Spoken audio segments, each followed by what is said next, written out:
Hello, everyone, and welcome to the Newcastle United Digest. My name is Adam Snider, and in this episode, I will be introducing a brand new co-host to you that will be joining us hopefully on a regular basis on this channel. And we will also be talking about the transfer window and giving a grade to the Newcastle United front room staff. And we'll be talking about the interesting comments made by our brand new sporting director, wondering if he made a career mistake.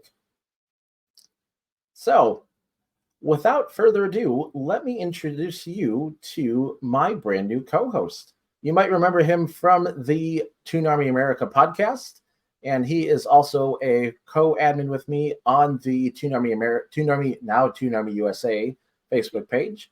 Welcome out, Tony Egizi. How you doing, Tony? I'm doing good. How are you tonight? I am doing fantastic, and I just fucked up that transition. Hi, Tony. How's it going? Doing good. How are you? I'm doing very well. I am celebrating a milestone birthday today. Yes, you are. Happy birthday, Adam. Big 4-0. Cheers. Cheers. What you got there? Just some Elijah Craig. Nice. I saw you sipping on some bourbon earlier. What you got? Twice barreled Jack Daniels. Okay. I haven't had that one yet. I think probably my favorite Jack is probably Bonded. Bonded's good. Bonded's good. The single barrel select is always good. Agreed. The also, one is also I almost poured that one instead. Didn't want to go barrel proof tonight? This might be barrel proof. I'd have to look. Okay. We can go talking about beer and bourbon for a long time, but let's keep things to a minimum. We've got a lot to cover here. So let's dive right into the transfer window, because it is a very hot topic that is on everybody's mind, especially after how things ended. We had not a whole lot of traffic going in and out, and I was actually very, very, very surprised by that. Yeah, not surprising. I mean, it's two windows in one now, right? Yeah, it really is. It's two windows where we had not a whole lot of traffic where we should have had a lot of traffic. Well, I meant the PSR window and then within the window within the window. Yeah, the window within the window. That was what a debacle that was, and yeah. that's a whole summer of things to come. Yeah, the whole summer was pretty interesting.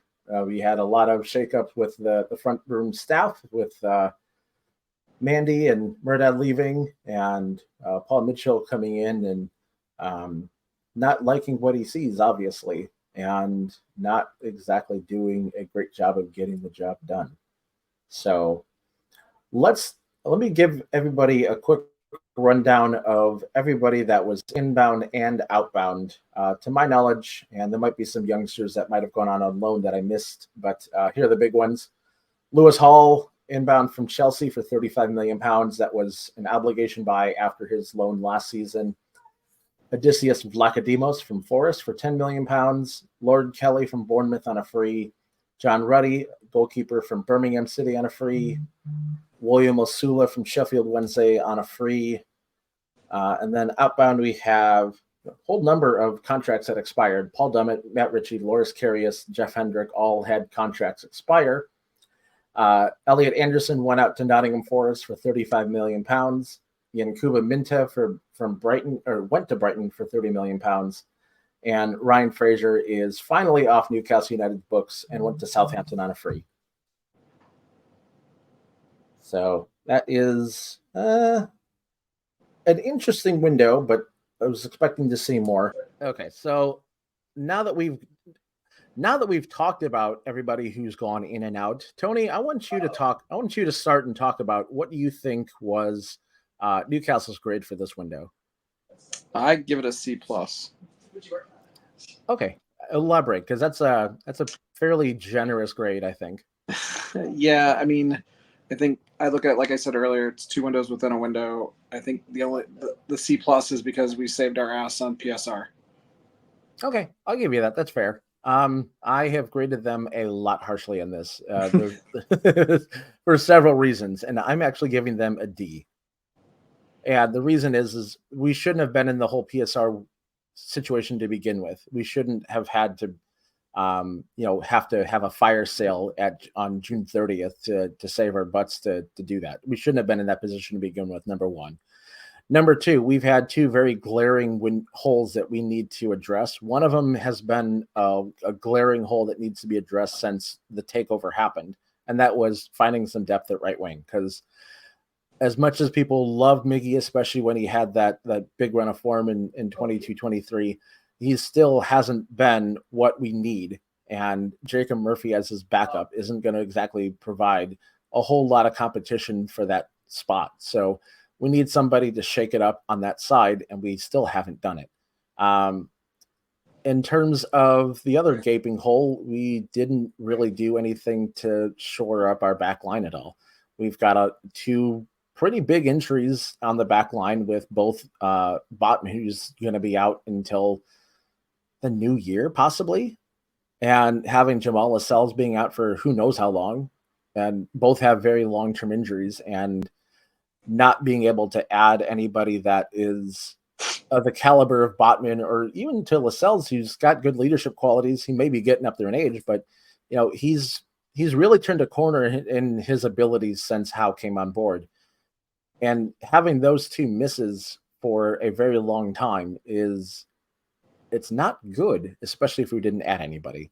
I think if we would have signed Mark Gahey, it probably would have been, I think the best I could have given was a C- and maybe a C. Yeah, I get that. Missing out on one of the positions is definitely bad. Yeah. One or the other would have been nice. It wouldn't have been great overall, but I think, man, I don't know. I like to be a half glass full type of person. We had so many injuries last year. It's hard to tell which team was out there at any given time, hoping that, whatever business we did is enough to at least get us where we need to be the first half of the season and see what January can give us. I agree. And this is going to be a very interesting time because, we've got not a whole lot of football to play. I mean, with not having the Champions League, the only, midweek games that we're really going to have are however long we stay in the League Cup. So having a relatively lighter workload for all of these players, which I think was the big thing that did us in last season, is just, you're fighting three fronts at one point last season with the League Cup, Champions League, and the Premier League. And Eddie Howe not really changing his side a whole lot. I think that really did a lot of numbers to our fitness levels and added time on the training table. Yeah. As a physical therapist myself, it's the injuries thing is just, it's fascinating to follow, from a back from afar, but at the same time, you look at those ACL injuries, and December is a good time. I thought they were going to push Botman quicker than that. I'm glad to see it says December. It really makes January interesting as far as the transfer window is concerned. Where are we going to be? Where's Lascelles going to be?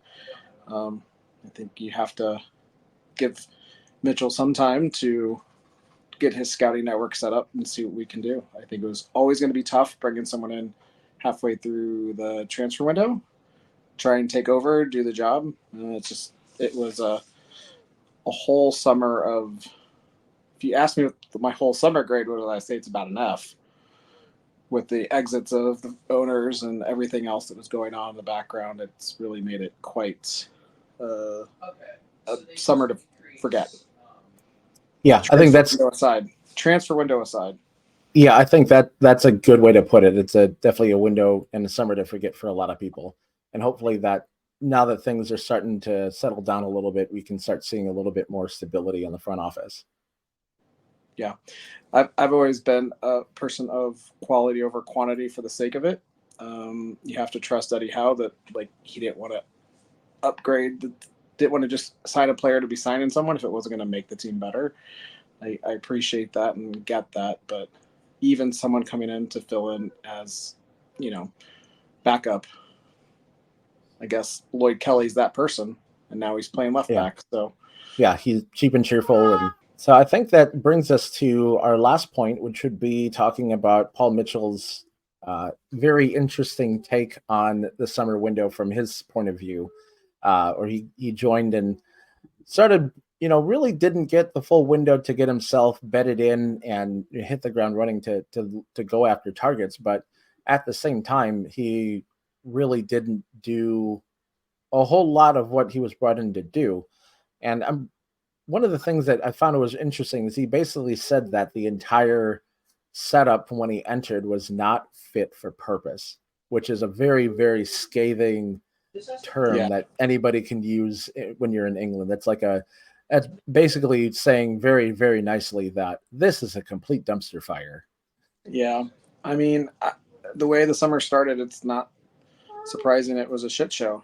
No matter how much they had done research on players before the window, you lose your chief negotiators after the PSR. You had your director of football hadn't been around the team since February. A lot of disarray in that department. So yeah, I mean, who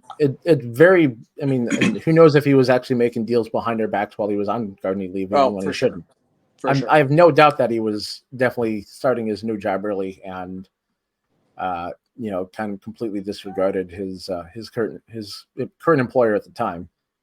Yep. I honestly think that Newcastle should have waited on Mitchell until the end of the window, personally. But if they didn't have anyone to negotiate because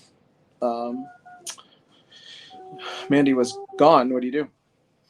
Do you think that having Paul Mitchell come on board as early as he did was kind of like a catalyst to Mandy and Mehrdad Egizi leaving? Perhaps, but who knows why they were gone? My theory is they were sacked, and some of the papers said as much without saying it exactly. Yeah, but I remember reading something about Darren Eales basically saying that he didn't feel like he could do his job while they were around. Yeah, which I think from an organizational standpoint makes sense, but at the same time, they hired him to do a certain job. So, right, and I think the other thing that I've also seen is, the bringing in Paul Mitchell has been a very different approach for Eddie Howe in the transfer window as well, because he doesn't have as much of a say-so that he did when Mehrdad and Mandy were around. Correct. All right. So, yeah, Tony, looks like things are getting a little hectic on your side of the house. So I appreciate you coming on. And it'd be very interesting to see how things turn out over the next few months, especially in January, to see if the working relationship between Eddie Howe and Paul Mitchell can get better than it is already. Agreed. So, agreed. All right. Awesome. Well, thanks for having me on, Adam. Thanks, Tony. I appreciate it. And hopefully this will be the first of many times. Thanks, man. Have a good night. Thanks. You too. Mm-hmm. And that will do it for this episode of the Newcastle United Digest. We hope that this was a very fun and interesting conversation between Tony and myself. And I hope that this is the first of many conversations that we can have talking about Newcastle United, bourbon, beer, whatever. And this is something that you are more interested in seeing going forward. Please be sure to hit that subscribe button below and also hit that like button if you like this video as well, because both of those definitely help out the channel immensely. And if this is the episode where you decide to subscribe to our channel, please let us know in the comments. We'll definitely give you a shout out. So on behalf of Tony, my name is Adam Snider, and this has been the Newcastle United Digest. We'll see you next time. Bye for now.